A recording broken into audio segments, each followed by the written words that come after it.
बिल्कुल, ये सबकी समझ से परे है ना कि आप अगर इंतजार कर रहे हैं तो आप किस बात का इंतजार कर रहे हैं। जनता ने तो अपना ऐलान सुना दिया है, जनता तो आपको कुर्सी पर अब बर्दाश्त करेगी ही नहीं। जनता ने तो ठान लिया है आपको सत्ता से बेदखल करना ही है। और ऐसे में आप शाम में कह रहे हैं कि सर्वदलीय बैठक बुला रहे हैं, शाम में कयास लग रहा है कि आप इस्तीफा देंगे, तो आप इंतजार किस बात का कर रहे हैं? ये आप इंतजार नहीं कर रहे हैं, बल्कि एक तरीके से आप ये जनता को चिढ़ाने का काम कर रहे हैं। और इसी वजह से जनता का ये आक्रोश एक बार फिर से आज नेपाल में बढ़ा है। और ये नाराजगी जो फूट रही है, इसके निशाने पर हर राजनीतिक दल आ रहा है, इसके निशाने पर हर नेता है, इसके निशाने पर हर मंत्री है। इसीलिए तो आप देखिए अक्रॉस द पार्टी लाइंस आप तमाम अलग अलग नेताओं, अलग अलग मंत्रियों के घरों पर देखिए कैसे प्रदर्शनकारियों की भीड़ पहुंच रही है और वहां पहुंचकर पथराव कर रही है, आगजनी कर रही है। राष्ट्रपति आवास से लेकर जो प्रधानमंत्री का निजी आवास है, वहां पर पहुंचकर भीड़ ने पथराव किया है, वहां पर पहुंचकर भीड़ ने आग लगा दी है। ये देखिए आप क्या हश्र है इस वक्त नेपाल का। सुरक्षा के नाम पर सब कुछ यहां पर सिफर होते हुए नजर आ रहा है, क्योंकि हर तरफ सिर्फ और सिर्फ प्रदर्शनकारियों का ही राज इस वक्त नेपाल में दिख रहा है। और तभी तो प्रदर्शनकारी जहां पर चाह रहे हैं वहां पथराव कर रहे हैं, जहां चाह रहे हैं वहां पर आगजनी कर रहे हैं। और चुन चुन कर प्रदर्शनकारी जो हैं वो अपना गुस्सा जो है वो निकाल रहे हैं इन नेताओं पर। मंत्रियों के आवास, राष्ट्रपति का निजी आवास, प्रधानमंत्री का निजी आवास, पॉलिटिकल पार्टीज के दफ्तर, कुछ भी प्रदर्शनकारियों से बच नहीं रहा। निशाने पर प्रदर्शनकारियों के अब नेपाल की संसद भवन है और नेपाल की संसद भवन की तरफ ही प्रदर्शनकारी अब बार बार कूच करने की कोशिश में हैं। और वही एक तरीके से आप कह सकते हैं आखिरी किला है जो नेपाल में सुरक्षा कर्मियों ने सेना के साथ मिलकर अभी बचाया हुआ है। लेकिन फिलहाल ताजा तस्वीर क्या है, यहीं पर मौजूद है हमारे सहयोगी जगविंदर पटियाल। जरा जगविंदर से ही जानते हैं। जगविंदर, रवाना देखिए, अभी भी जो संसद भवन है उसके बाहर चारों तरफ भीड़ है और उसकी चारदीवारी को तोड़ने की कोशिशें चल रही हैं। पुलिस जितने भी गेट है चारों दिशाओं में उसके गेट बने हुए हैं, उन गेट को पुलिस ने कॉर्डन ऑफ कर रखा है, घेराबंदी कर रखी है। लेकिन भीड़ इतनी ज्यादा है कि मुझे लगता है कि लंबे समय तक इनको कॉर्डन ऑफ रखना जो है वो मुनासिब नहीं होगा। और लगता है कि ये भी इंतजार कर रहे हैं कि कब प्राइम मिनिस्टर ऑफिस से इस बात के संकेत आ जाए कि केपी ओली सत्ता से बाहर हो गए हैं या देश छोड़कर चले गए हैं, तो उसके बाद ये भीड़ भी शांत हो जाएगी। लेकिन अब जगह जगह सड़क जो चारों तरफ से पार्लियामेंट हाउस के आसपास है और वो जो गेट है वहां पर पुलिस केवल आंसू गैस के शेल छोड़ रही है और पथराव किया जा रहा है, चारदीवारी को तोड़ा जा रहा है। हजारों की संख्या में भीड़ जो है वो पार्लियामेंट हाउस के चारों तरफ, हर चौराहे पर, हर सड़क पर फैली हुई घूम रही है। टायरों को आग लगाई गई है और एक तरह से हम ये कह सकते हैं कि ऐसा माहौल बन गया है कि जैसे लगता है कि यहाँ शासन, सत्ता, सरकार, पीएम कोई नामो निशान नहीं है। सब कुछ जनता ने अपने हाथ में ले लिया है और लोग पथराव कर रहे हैं और पुलिस उनको केवल आंसू गैस के शेल छोड़ने के अलावा किसी भी तरह से बल प्रयोग रोकने की कोशिश नहीं कर रही है। और भीड़ रह रहकर आगजनी कर रही है और साथ के साथ पथराव भी जबरदस्त तरीके से कर रही है।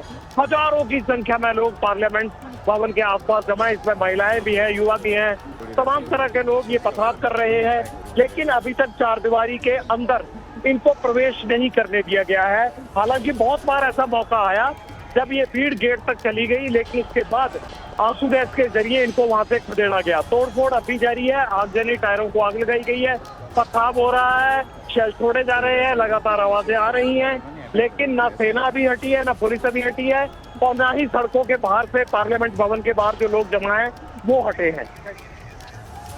बिल्कुल, तो अभी भी आर पार की स्थिति लगातार बनी हुई है। और देखिए एक तरीके से जो जानकारी हमारे सहयोगी जगविंदर पटियाल दे रहे हैं कि सुरक्षाकर्मी भी वहां पर शायद सिर्फ और सिर्फ समय का इंतजार कर रहे हैं और उस खबर का इंतजार कर रहे हैं कि कब ये जानकारी सामने आती है कि केपी शर्मा ओली ने इस्तीफा दे दिया है, कब ये जानकारी सामने आती है कि केपी शर्मा ओली ने सत्ता छोड़ दी है। क्योंकि यही वो अब मांग है जिसको लेकर प्रदर्शनकारी ये उग्र प्रदर्शन कर रहे हैं। और जब तक ये खबर प्रदर्शनकारियों तक नहीं पहुंचेगी कि केपी शर्मा ओली ने कुर्सी छोड़ दी है, केपी शर्मा ओली ने इस्तीफा दे दिया है, केपी शर्मा ओली सत्ता से हट गए हैं, तब तक तो कम से कम प्रदर्शनकारी शांत नहीं होने वाले। तब तक प्रदर्शनकारी यूं ही सड़क पर डटे रहेंगे, इसके संकेत पहले ही दे दिए गए हैं। और तब तक प्रदर्शनकारियों का जो गुस्सा है वो भी इसी तरीके से फूटता रहेगा। प्रदर्शनकारियों के गुस्से के निशाने पर आप देख रहे हैं कैसे रह रहकर तमाम पॉलिटिकल पार्टियों के दफ्तर आ रहे हैं, तमाम नेताओं के आवास आ रहे हैं, यहां तक कि जो राष्ट्रपति का निजी आवास है उसको भी प्रदर्शनकारियों ने निशाने पर लिया है। राष्ट्रपति के निजी आवास में घुसकर प्रदर्शनकारियों ने पथराव किया है और आग तो केपी शर्मा ओली के निजी आवास तक में लगा दी गई। इस बीच एक बार फिर से आपको लेकर चलेंगे, हमारे साथ हमारे सहयोगी जगविंदर पटियाल लगातार ग्राउंड जीरो से मौजूद हैं, नीरज राजपूत लगातार नेपाल के इन हालात पर नजर बनाए हुए हैं, पल पल का अपडेट आप तक पहुंचा रहे हैं। पहले जरा जल्दी जगविंदर पटियाल के पास चलते हैं लेकर आपको और जानते हैं जगविंदर पटियाल से। जगविंदर, सेना यहां संसद भवन परिसर की सुरक्षा में मुस्तैद नजर आ रही है? देखिए, यहाँ सेना भी मुस्तैद है, यहाँ पुलिस भी मुस्तैद है, लेकिन लोग इतने ज्यादा हैं कि पुलिस थोड़ी सी नजर आ रही है। केवल पुलिस उनको गेट से अंदर घुसने की कोशिश जो कर रहे हैं उसे रोक रही है। इसके अलावा पुलिस सामने खड़ी है, कोई किसी भी तरह से फायरिंग का इंसिडेंट नहीं हुआ है, कोई किसी पर बम प्रयोग नहीं किया जा रहा है। सिर्फ और सिर्फ वो आंसू गैस के शेल हैं वो छोड़े जा रहे हैं। जब भी भीड़ बिल्कुल गेट के अंदर घुसने पे आमादा हो जाती है, आगजनी करती हुई अंदर जाती है, हिंसक हो जाती है, तो उसे रोकने के लिए जरूर आंसू गैस के शेल छोड़े जा रहे हैं। लेकिन लोग इतने ज्यादा हैं कि इनको लंबे समय तक रोका नहीं जाएगा। और हमारी है कि पुलिस जितना हो सकती है कोशिश कर रही है। अब देखते हैं कि इसे कितनी देर अंदर बन गई है, जो तैनात की गई है, वो कितना देर इस भीड़ पार्लियामेंट में अंदर घुसने से रोकती है, लेकिन रही है, झड़प हो रही है। बिल्कुल जगविंदर, आप रहिए, मेरे साथ में लौटूंगी आपके पास। देखिए किस तरीके से ये जो प्रदर्शनकारियों का आज के दिन का हुड़दंग है वो इन तस्वीरों के जरिए आप देख सकते हैं। कानून मंत्री का घर वो जला दिया गया, विदेश मंत्री का घर वो फूंक दिया गया, राष्ट्रपति का निजी आवास उस पर जाकर प्रदर्शनकारियों ने धावा बोला, वहां पर कब्जा कर लिया, प्रधानमंत्री का निजी आवास उसे आग के हवाले कर दिया। सीधे आपको लेकर चलेंगे, नीरज राजपूत भी लगातार हमारे साथ बने हुए हैं। नीरज, और ये जो आग है वो सिर्फ और सिर्फ नेपाल की राजधानी काठमांडू में नहीं धधक रही है, बल्कि पूरे नेपाल को उसने अपनी जद में ले रखा है। क्योंकि अगर बात की जाए तो वहां के विदेश मंत्री जिनका घर धड़गड़ी इलाके के अंदर मौजूद है, जो भारत, उत्तर प्रदेश, लखीमपुर खीरी से बिल्कुल सटा हुआ इलाका है, वहां पर भी प्रदर्शनकारी पहुंचते हैं और उसको भी वो आग के हवाले कर देते हैं। नीरज, आप इस पर जवाब दीजिएगा, लेकिन अभी एक्शन देखने के लिए मिल रहा है काठमांडू में संसद भवन के बाहर, और इस वक्त की क्या है तस्वीर बताएंगे हमें जगविंदर पटियाल। जगविंदर,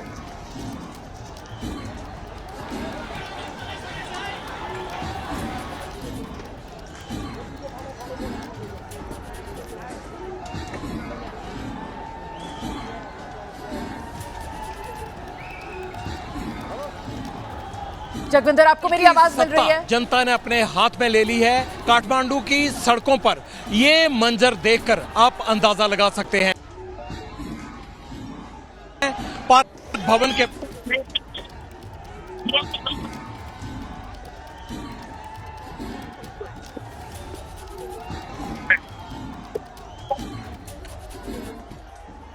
मैं जरा जल्दी से नीरज राजपूत का रुख करती हूँ। नीरज, जिस बात का जिक्र मैं पहले कर रही थी कि ये विरोध प्रदर्शन की आग, अच्छा नीरज से भी अभी हमारा संपर्क नहीं हो पा रहा है, हम आगे बात करने की कोशिश करेंगे, लेकिन देखिए तस्वीर यही उभर कर सामने आ रही है कि सिर्फ और सिर्फ काठमांडू नहीं बल्कि पूरा नेपाल इस वक्त इस आंदोलन की जद में है और नेपाल में हर तरफ जो आंदोलनकारी हैं। मैं इस वक्त काठमांडू में पार्लियामेंट भवन के बाहर मौजूद हूं, जहां इस तरह आगजनी हो रही है।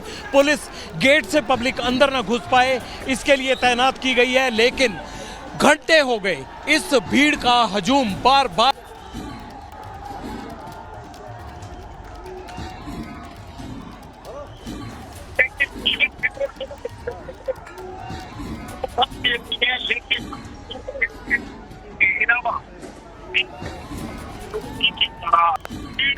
कर रही है।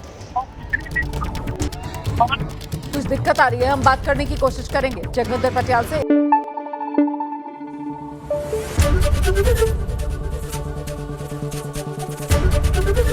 एबीपी न्यूज आपको रखे आगे।